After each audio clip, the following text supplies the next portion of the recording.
nawala, at ano pa ba ang pwede mawala? Ayun. So, pwede actually mawala lahat ng laman ng ating AutoCAD working environment. Again, paano ano ang Ribbon close. okay, paano may open? Ribbon. O yan, hindi ribbon open ha. Walang ribbon open na mga ganap. As you can see, halos nawala na lahat ng laman. Diba? O type muna natin ang ribbon. Open. Open. Punta sa view. Ibalik ang UCS icon. Ibalik ang view cube. Ibalik ang navigation bar. That is how you do the parts of your AutoCAD para kung mawala man siya, alam nyo ang gagawin. Ayun o, view tab. Ayun siya, magkakatabi. Ano kasi mamapalay sa TV parang makakain. Hot siya sa TV. Bakit nakaganyan ang TV nyo? Kita nyo ba dito? Yan, di namin yan TV. Hindi mo. Gusto na i-video. I-video nyo. I-upload nyo yan sa GC nyo. Ah. Sa YouTube. O, sa YouTube nyo i-upload. Hindi siya Sa G Drive. May G-Drive ba? Ang atin nyo sa Google na, sa ano na yun. Pwede pa YouTube. Tapos private nyo ha. Ma'am, naka-public yun. Please like, share, and subscribe. Ayaw mo na ba makakatulong ka sa mga tech? Hindi. Ayoko. Binumura ako kayo doon. Tapos ay marami. Navigation bar. Private nyo ha pag nakita nyo. Ma'am, yung episode 1 po. Ano? Hindi lang kahit ano bang blur ma-discuss. Ayan. O, naiintindihan ang yung view cube. O, alam nyo na. Halimbawa, napapunta kayo sa bottom part. Ayun ang bottom. Naging bottom kayo. Ayan. Paano kayo magiging top ulit? Siyempre, pupunta kayo sa maliit na bahay na yon. Nakikita nyo yung maliit na Against the bahay? light na logo. O, click on that. Matatanaw nyo ang top. O, top na ulit kayo. O, ngiti ang mga butomesa. Naiintindihan ang bottom at top. Ibang bottom at top yan. Cute kayo. O, alam na kung paano ang view cube. Opo. Okay, navigation bar naman. So, navigation bar contains the navigation wheel, pan, zoom, extends, orbit, and show motion. So, some of these navigation tools can be used using your mouse. So, ano yun? Pan, zoom, extends, and orbit. Let's start with the pan. Yung pan is yung kamay. So, nakikita niyo yung scroll wheel. Yes. Click on it, hold it. Ano napansin nyo doon sa ating mouse pointer? Naging close, di ba? Ganon. It means that you can move your drawing. Yan. Now, how about kung nawawala na ang drawing nyo? Ayan, nawala na. Double click. Double click the zoom extends. So, double click. Click yung ating scroll wheel. And you will return to your drawing. How about the orbit? So, ang orbit hindi sa scroll wheel. Dito sa ating left click. Select button. Yan. Left click. O yan, left click. Pero, itatapat nyo sa view cube. Kita nyo yung view cube? Tapat nyo muna yung inyong mouse pointer there and left click, hold it, and you will have your orbit. Now, anong difference niya pag ginamit natin ang navigation bar? Dahil meron din siyang pan, may zoom extends, and orbit. Let's start with yung tinatawag nating pan. So, pan.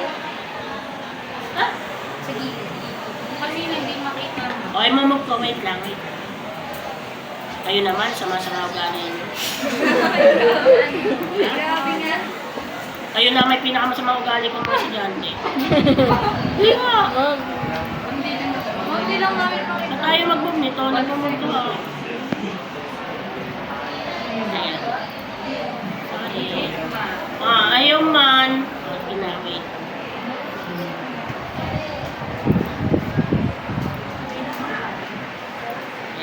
Yan. Ayan, yan. Okay na.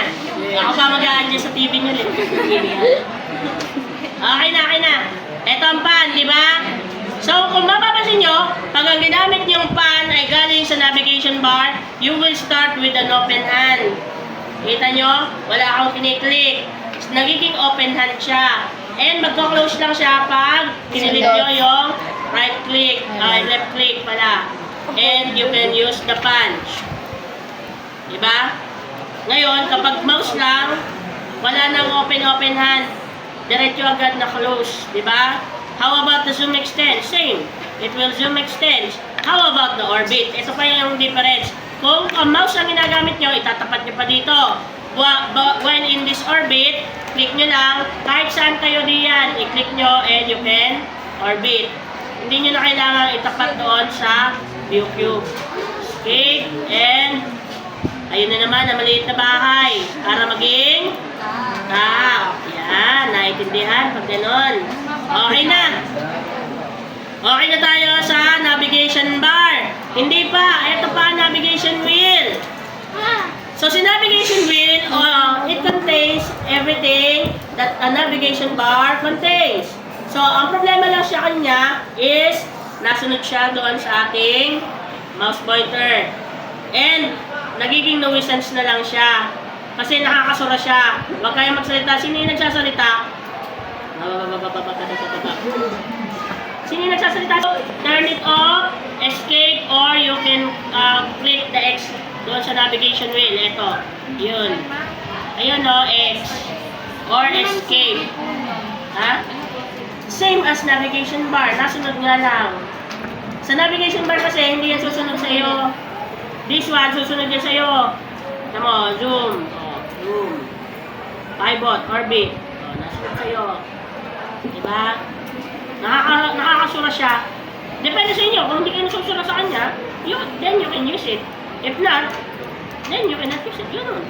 Now, the last one is yung tinatawag nating show motion. Nakakita na kayo ng 360 camera na naikot sa isang tao. Yes. Same ang ano ng show motion. I cannot show it to you because wala akong file extension. Pero, kung nakakita na kayo ng 360 view, ganun na ganun din ang kanya silbi. Kung meron kayong isang object na dinesign, it will give you a cinematic or show motion 360 view for your object. Iikot yan sa inyong object para kita nyo lahat ng size na inyong dinrawing. Any question about the navigation bar? Nawawala yan. So, sa ating activity, wala yan. Punta kayo sa view tab again. Ayun, ang ating navigation bar. Click on it. Ayun o, view. View. Then, click on the navigation bar. Dali lang, di ba? Pag nawala ang UCS, view cube at navigation bar, ayun lang sa view. Ayun o, home tab, ito makikita nyo. Sa view tab, ito makikita nyo. Nawawala yung UCS, view cube, and navigation bar. It is all done. Ano yan? Oh, may question? Next! Ayan na tayo sa sunod. Yung tinatawag nating skala or scale. Alam kong pamilyar kayo sa word na scale. Ano ang pinagamit sa inyo ni Ma'am Jonah? It's 200. Yan, manis one. Meron kayong, yung chalk. Chalk.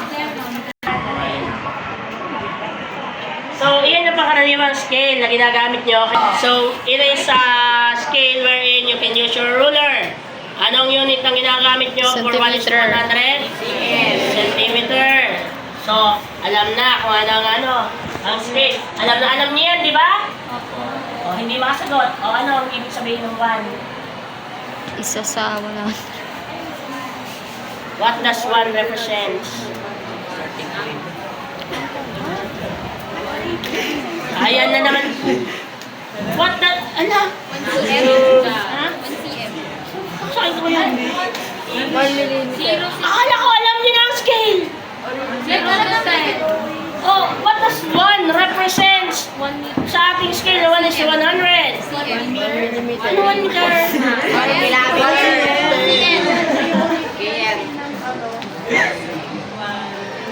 So, 1 is to 100, that doesn't mean na laging sa meter yan. It can also be used in feet, in yard, in kilometers. So what does 1:100 means? 1, yung one na yan. It represent, no. Nakita ba kayong unit dyan? Wala, di ba? Parang Pag nilagyan kayo ng unit, so it means it is 1 meter. Ay, pag hindi ko nilagyan niya ng unit, ano ibig sabihin yan? 1. So ano ang nire-represent ni 1? Hindi, wait lang. Nagigets kasi ma'am. Isa. Kasi nila ako. Wait lang. Tinuro talaga yan. Alam niyo kung bakit tinuro yan sa inyo ni Ma'am Jonah? Tinuro ko yan kay Ma'am Jonah. Dapat alam niyo yan. Ma'am, yung wala lang scale mo, pero di Tinuro yan. Ma'am, sabihin explain. Naituro ko nga ang ugali eh. Ito pa ba naman? Yan. Lahat ng masamang ugali na ituro ko sa teacher niyo. Ayan. 1 is a representation. It represents 1 million. The actual Measurement. Minimum. size Minimum siya. Drawing. of an Drawing. object. Drawing. Object. O drawing. Kasi nga nagdi-drawing. Drawing! Ma'am, hindi. Ito kabuuan nito, ginagamit niya sa drawing. How about yung tinatawag natin 100? What does that represent? Measurement. Yung Maximum. Ay, mali. Maximum. Yung Pampakyut. Pampakyut. Oh, what does 100 mean? Ito daw ang representation ng actual size. How about yung 100? Minimize. To be computer. It represents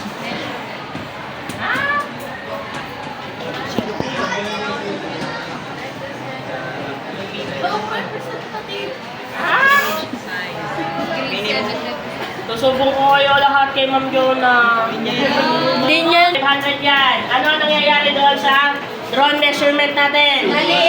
Nalinggit. Nagiging cuter. Oo. So, kapag tumataas ang value, it becomes smaller.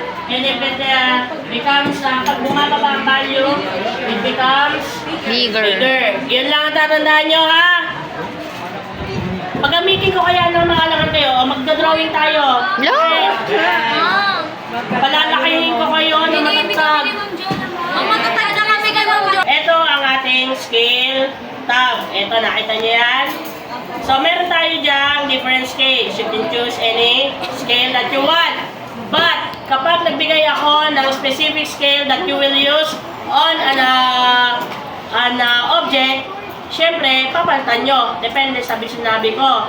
Now, kung hindi ako nagbigay ng specific scale for an object or a file, i-assume nyo na 1:100 ang gagamitin nyo, ha?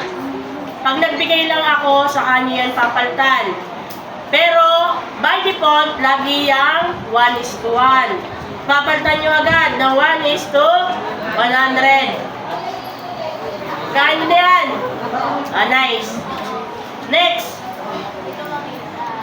Bakit? O, teka lang, hindi daw niya nakikita. Ma'am, sa service ba may pinipig?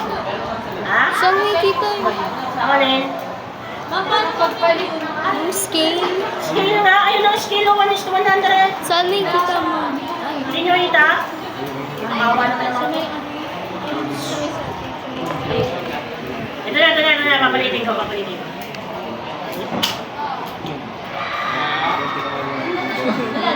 Wait lang. Ayun naman, napapadya ako eh. Ayan. Ay, isa pa. Ayan. Yun! Ayun, nakita na. Ayun. Click nyo na lang yung drop-down menu. Papalitan nyo yan. Kasama yan sa ating practical activity. Next. Ayan ang scale, ha. Next is yung tinatawag natin drawing aids. Ano-ano mga tools na ginamit nyo nung nag-manual drafting kayo? Ruler. Triangle. So, ano-ano yung mga triangle na yon? 45 and 30-60. How about yung panggawa nyo ng perfect horizontal line? T-square. How about for the circle? How about for the angled lines? Triangle. Tractor.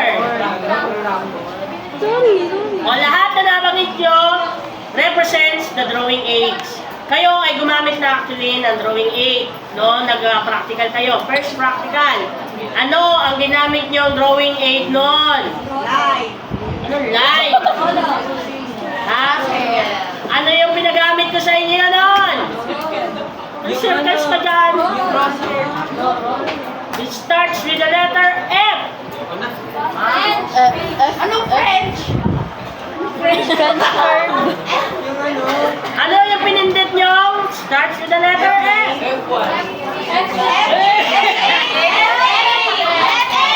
Okay. F-A. Beautify talaga kayo.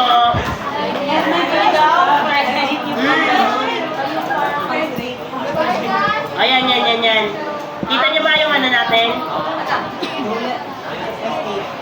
Kita nyo to? Oy! Shh! Tingin dito, kaya kayo wala nagagawa eh. Ganito ha, sa ating practical exam, open notes na kayo. Wala na kayong maririnig na instruction from me. Ang makikita nyo na lang is TV. Kung ano nakalagay doon, dapat may ilagay nyo rin doon sa file nyo. So halimbawa, ang inyong nakalagay doon sa ating picture is ang inyong quick action toolbar is nakalagay ay yan, yung mga yan, and walang laman yun. Ibig sabihin, you need to put that in your quick action toolbar. At kakainin yan. Hindi nyo na ako matatanong na, ma'am, paano ang gagawin? Wala nang ganun. Ngayon na kayo makinig sa akin. Huwag na kayong mag-usap dyan sa likod. Ang kailangan ko lang sa inyo ay atensyon.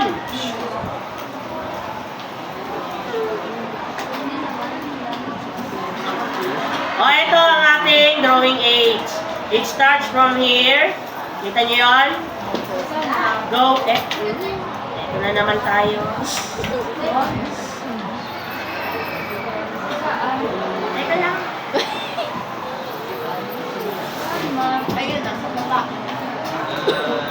Ayun. So, it starts from here. Going there. And going here. Yan. So, ito ang mga quick action toolbar. Kagaya na nabanggit ko, nagamit nyo na. Using the line command. Kapag ganito ang inyong line command, walang direction, ano ang pipindutin? F8, di ba? Pagmasdan ang ating set of, anong tawag dito? Quick action tuloy. Ng ating drawing aids. Tingnan nyo dito, basta tingnan nyo ha. Pag pinindot ko ang F8, ano ang magla-light up? Ito, di ba? So it means that yung F8 represents the ortho mode or orthogonal mode. So kapag turn on siya, kulay blue siya. Kapag naka-turn off siya, then it will be color black. Kain na din. O, katulad ng ating quick action toolbar, pwede nyo rin i-customize yan kung ano ang nakalagay. So, yung ating ortho mode, ayun, naka-check, di ba? Naka-check. So, nakikita nyo, ito ang ortho mode. This one. Pag in-uncheck ko siya, mawawala yan. So, alam nyo na kung ano mangyayari sa ating activity. Tatanggalin ko yan lahat. Ibabalik nyo ng lahat. Ano ulit? Ino-open yung Ito, yung tatlong linya. Oo, ito, yung pinakadulo, hindi yan mawawala. Forever and ever yan nandyan. Titignan nyo lang, hahanapin nyo. Click on it, checkan nyo kung ano ang ibibigay kong listahan. Friday. La? Bakit? Bukas tayo mag-quiz. Mag-practice kayo sa bukas. Pa-practice kayo tomorrow. After ng quiz, doon tayo mag-quiz sa ating computer laboratory. Both, ma'am. Lahat. Magkasama naman yung mga. Di kasha? Oo, lahat. Ikaw, siya. Ay, isa pa. Oo. Next. Yung tawag nating information bar. So this one, magkaiba siya compare kay info center. So si info center is like an in-browser doon sa ating AutoCAD. Si information bar is not. Ito siya. Nakikita niyo yung set of numbers? So it represents the X. Ito ang letter X. May comma yan, di ba? Y. And comma J. So, tatlong axis ang nare-represent yan. X, Y, Z. Yes, the coordinates. So, Infobar contains that. And, another one is, content din niya yung tinatawag nating drawing status. Kung siya ba ay model or layout. Start. O, hindi kita dito ang Infobar. Ito ang ayun, ang Infobar. Pumunta sa ano. Ayun, ang Infobar ha. Basta nakikita niyo yan. So, ayan ang Infobar. It contains the coordinates. Ayan. Kita nyo? Pag ginagalaw ko yung ating mouse pointer, nakita nyo pag ginagalaw? Ano ang nagbabago sa Infobar? Yung value, di ba? Coordinates. Oo, yung value niya. Kita? Bakit hindi nagbabago yung 0? Wala namang Z dito, di ba? Ayun ang Z, oh. Wala namang Z. So, kailan magbabago yung 0 na yan? Kapag meron ng Z-axis. Ayun. Pag nag-trade na, trade na kayo. Halimbawa, nakita? Nagkaroon na ng value ang ating Z-axis. Diba? So that is how the Infobar works. Now, next one. Ang tinatawag natin, drawing status bar. Dalawang status lang ang meron sa atin. It's either model or layout tab. So paano ang model tab? RAR. Sino na talaga ang salita dyan?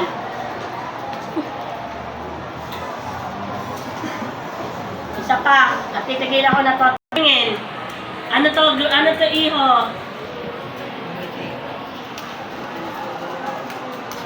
Hoy, kausap kita. Dahil hindi ka nakikinig, I'm expecting na alam mo na sinasabi ko. O ano to? Yan nakikita nyo yan.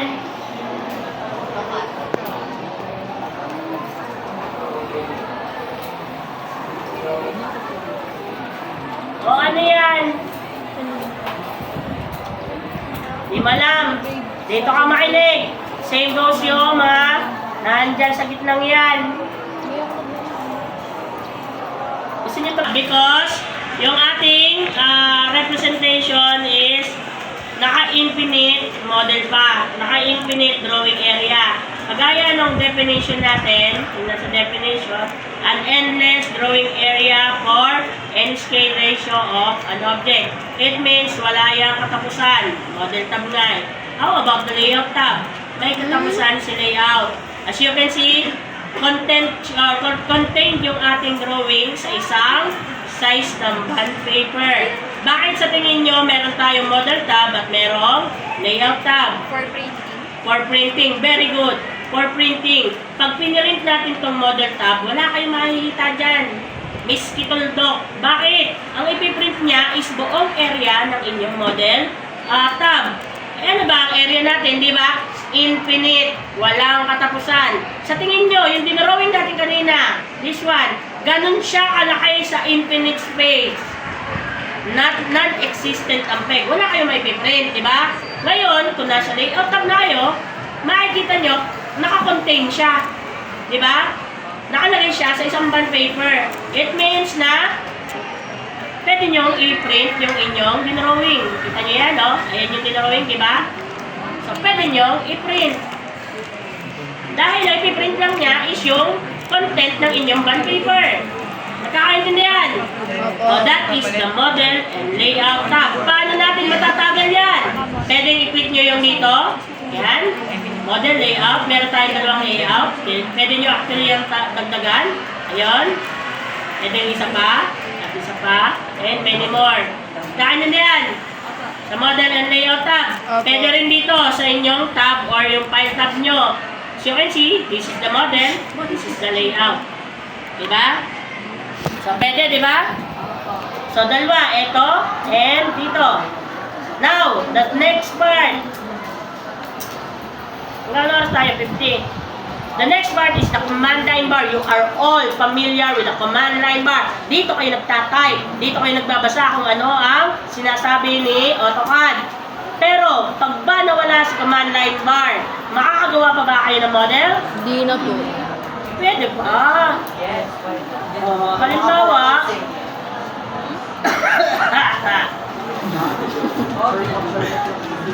ano ginawa ko?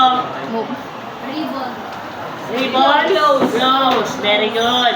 Paano natin ibabalik? Wala tayong command line bar. Wala rin tayong tabs. Ano gagawin natin? No? Exit. Escape. Babalik talaga ang ribbon. Walang ribbon. Walang command line bar. I-type niyo pa rin ribbon. Ano ba? Walang maling spelling, di ba?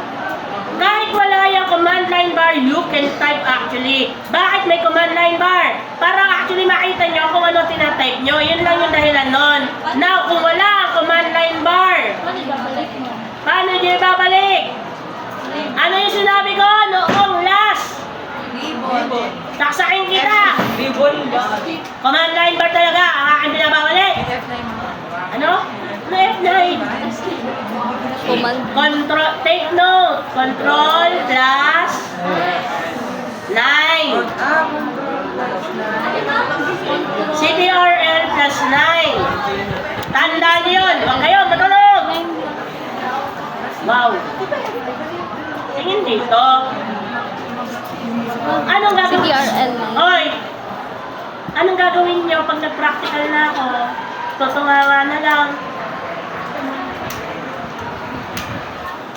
Control plus 9. Literal po na 9 or at 9. O, pag nawala yan, ayun o, nakikita niyo yun. Ayun o, control plus 9. Yes, ayan. O, nawala na, di ba? O, pwede ba ako gumawa ng line? Yes, you can do. Pwede ba ako gumawa ng rectangle nung wala ang ano? Yes. Pwede ba ako gumawa ng circle? Yes. Pwede ko ba bayang i-erase? Yes. Alam niyo kung bakit? Hindi ko kailangan ng command line bar dahil matagal na ako nag-AutoCAD. Kayo kailangan nyo. That's why kailangan nyo matutunan kung paano siya ibabalik. Control plus 9. Yes. Kasi yun ang naging problema. Ang daming ginawa pero mali. Halimbawa, meron tayong ganyan. Select nyo lang. Select the object. Select lang. I-enter. Ano ba sa tingin nyo? Command ng erase. Diba? Erase. Enter. I-type nyo. Erase, enter. Or i... Paano pag sabay-sabay siya? Yung ginawa ko kanina. Wala pa na. Oy, ano pala? Bukod na ano yun? Bukod na lesson yun. Parts pa lang talaga tayo. Parts pa lang. Parts pa lang. Huwag niyo ako may ano.